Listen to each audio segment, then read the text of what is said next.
Hi, PRS healthy ಕುಕ್ಕಿಗೆ ಸ್ವಾಗತ. ಇವತ್ತಿನ recipe ದಿಢೀರಂತ ಬೆಂಡೆಕಾಯಿ ಪಲ್ಯ ಮಾಡೋದು ಹೇಗಂತ ಹೇಳ್ತಾ ಇದ್ದೀನಿ ನೋಡ್ಕೊಳ್ಳಿ. ಇದಕ್ಕೆ ಬೇಕಾಗಿರೋಂಥ ಐಟಮ್ಸ್ ಇಲ್ಲಿ ಇಟ್ಟಿದ್ದೀನಿ ನೋಡ್ಕೊಳ್ಳಿ.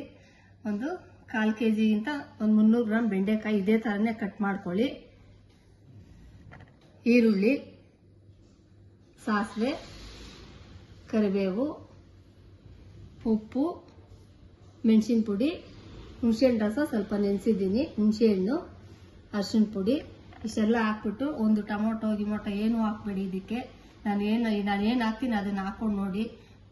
ದಿಢೀರಂತ ಯಾರೋ ನಮ್ಮ ಮನೆಗೆ ರಿಲೇಟಿವ್ ಬಂದ್ರು ಅಥವಾ ಚಪಾತಿಗೆ, ಅನ್ನ ಸಾಂಬಾರ್ಗೆ ಪಲ್ಯ ಏನಿಲ್ಲಪ್ಪ ಅಂತಂದ್ರೆ 5 ನಿಮಿಷದಲ್ಲಿ ಆಗೋಗುತ್ತೆ. ಸಖತ್ ಟೇಸ್ಟಿನೂ ಇರುತ್ತೆ. ಹೇಗೆ ಮಾಡೋದಂತ ಹೇಳ್ಕೊಡ್ತೀನಿ, ನೋಡ್ಕೊಳ್ಳಿರಂತೆ ಬನ್ನಿ. ನೋಡಿ, ಬಾಣಲಿ ಕಾದಿದೆ, ಬೆಂಡೆಕಾಯಿ ಹಾಕ್ತಾ ಇದ್ದೀನಿ. ಬೆಂಡೆಕಾಯಿ ಕ್ಲೀನಾಗಿ ಅದು ಅಂಟೆಲ್ಲ ಹೋಗಂಗೆ ಒಂದು 2-3 ಸ್ಪೂನ್ ಎಣ್ಣೆ ಹಾಕ್ಬಿಟ್ಟು ಮಾಮೂಲಿ ನೀವು ಹೆಂಗೆ ಫ್ರೈ ಮಾಡ್ತೀರಾ ಆ ಥರ ಫ್ರೈ ಮಾಡ್ಕೊಳ್ಳಿ. ಚೆನ್ನಾಗಿ ಫ್ರೈ ಆಗಲಿ ಬೆಂಡೆಕಾಯಿ. ಎಷ್ಟು ಫ್ರೈ ಆಗಬೇಕಂತ ನೋಡ್ಕೊಳ್ಳಿ. ನೋಡಿ, ಬೆಂಡೆಕಾಯಿ ನಾನು ಒಂದು 2-3 ಸ್ಪೂನ್ ಎಣ್ಣೆ ಹಾಕ್ಬಿಟ್ಟು ಎಷ್ಟು ಫ್ರೈ ಮಾಡಿದ್ದೀನಿ ನೀವು ಇಷ್ಟೇ ಫ್ರೈ ಮಾಡ್ಕೊಳ್ಳಿ. ಇಲ್ಲ ಅಂದರೆ ಬೆಂಡೆಕಾಯಿ ಒಳಗಡೆ ಅಂಟಿದ್ರೆ ಮಾತ್ರ ಬೆಂಡೆಕಾಯಿ ಪಲ್ಯ ಒಂಚೂರು ಚೆನ್ನಾಗಿರಲ್ಲ. ನಾವು ಬೆಂಡೆಕಾಯಿ ಕ್ಲೀನಾಗಿ ಉದ್ದಿಲ್ಲ ಅಂದರೆ ಏನು ಮಾಡಿದ್ರು ಟೇಸ್ಟ್ ಬರಲ್ಲ. ಇದೇ ಥರನೇ ಹುರ್ಕೊಳ್ಳಿ. ಇದಕ್ಕೆ ಹಸಿಮೆಣಸಿನ್ಕಾಯಿ, ಗರಂ ಮಸಾಲ, ಮಸಾಲ ಯಾವುದು ಬೇಡ ರೀ, ಇಷ್ಟೇ ಮಾಡಿ ತೋರಿಸ್ತೀನಿ. ತಿಂದ್ಬಿಟ್ಟು ಸೂಪರಾಗಿರುತ್ತೆ. ನೀವೇ ಲೈಕ್ ಮಾಡ್ತೀರಾ. ನೋಡಿ ಹೇಗೆ ಮಾಡ್ತೀನಿ ಅಂದ್ಬಿಟ್ಟು ಇದೇ ಅದಕ್ಕೆ ಹುರ್ಕೊಳ್ಳಿ. ನೋಡಿ, ಬೆಂಡೆಕಾಯಿ ಹುರಿದಿರೋದು ಆಗಿದೆ. ನೋಡಿ, ಎಣ್ಣೆ ಕಾದಿದೆ. ಒಗ್ಗರಣೆಗೆ ಅಷ್ಟೇ ಒಂದು 3 ಸ್ಪೂನ್ ಹಾಕ್ಕೊಳ್ಳಿ. ಎಣ್ಣೆ ಸಾಕು. ಸಾಸಿವೆ ಸಿಕ್ಕಿದ ತಕ್ಷಣ ಈರುಳ್ಳಿ ಹಾಕ್ಕೊಂಡ್ಬಿಡಿ. ಈರುಳ್ಳಿ ಸ್ವಲ್ಪ ಚೆನ್ನಾಗಿ ಫ್ರೈ ಆಗಿ ಕರಿಬೇವು ಹಾಕ್ಕೊತಾ ಇದ್ದೀನಿ. ಕರಿಬೇವು ಸೊಪ್ಪನ್ನು ಅದರೊಳಗೆ ಹಾಕ್ಕೊಂಡ್ಬಿಡಿ. ಚೆನ್ನಾಗಿ ಸ್ವಲ್ಪ ಫ್ರೈ ಮಾಡ್ಕೊಂಡ್ಬಿಡಿ.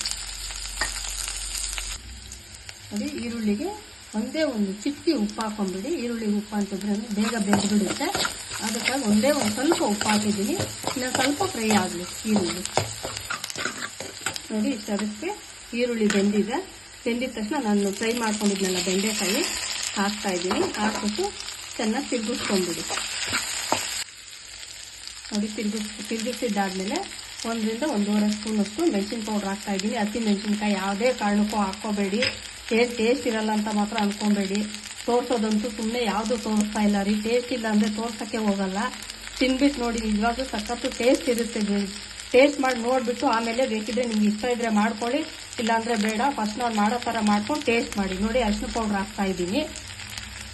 ಲಾಸ್ಟಲ್ಲಿ ಸ್ವಲ್ಪ ನಿಮ್ಗೆ ಎಷ್ಟು ಬೇಕೋ ಅಷ್ಟು ಸ್ಪೂನಲ್ಲಿ ಉಪ್ಪು ಹಾಕ್ಕೊಳ್ಳಿ. ಹುಣಸೆಹಣ್ಣು ರಸನೂ ಅದಕ್ಕೆ ಹಾಕ್ತಾ ಇದ್ದೀನಿ. ಹಾಕಿಸ್ಬಿಟ್ಟು ಚೆನ್ನಾಗಿ ತಿರುಗಿಸಿ.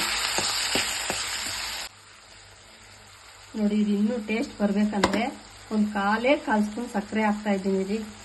ನಿಜವಾಗ್ಲೂ ಒಂದು ಸ್ವಲ್ಪನೂ ಬಿಡಲ್ಲ, ಅಷ್ಟು ಚೆನ್ನಾಗಿ ತಿಂತೀರಾ.